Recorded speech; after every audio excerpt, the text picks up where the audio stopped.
Ang mga pantala naman sa Surigao at Southern Leyte ang ininspeksyon ngayon ng mga kongresistang lumahok sa Western and Eastern Nautical Highway Port Inspection. Ang Melita Balita, hatid ni Mav Gonzalez.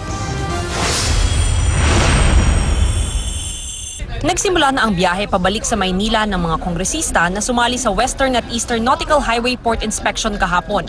Mula Davao City, dinaanan nila ang Eastern Nautical Highway ng Davao del Norte, Agusan del Sur at Surigao. Ilang checkpoint pa rin ang nadaanan ng convoy. Sa kabuuan, 8 oras ang biyahe mula Davao papuntang Surigao. Dumiretso sila sa Port of Lipata para inspeksyonin ang Pantalan na terminal.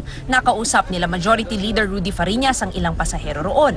Air-conditioned ang boarding gate sa Port of Lipata. Kumpleto rin sa first aid station, breastfeeding station at child's play area.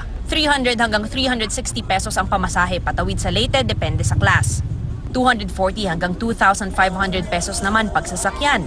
Mula rito, 2 oras ulit ang ferry travel papuntang Liloan, Southern Leyte kung saan mainit na sinalubong ang mga kongresista kagabi. Ngayong araw, biyaheng Leyte at Samar na ang grupo.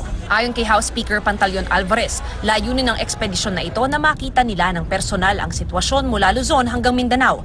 Gusto rin nilang gawing mas mabilis at mas komportable ang biyahe sa kapuluan. This administration ay bubuhos po sa infrastructure. And let me tell you now that we are already in the final stages doon po sa Mindanao Railway Project.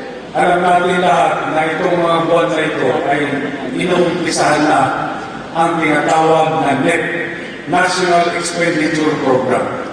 So dito, kailangan makita mismo namin kung ano ang kailangan gawin, kung anong kailangan mga proyekto, daan, kailangan ayusin, tulay, yung mga terminal support, yung services na binibigay. Mav Gonzalez, GMA News.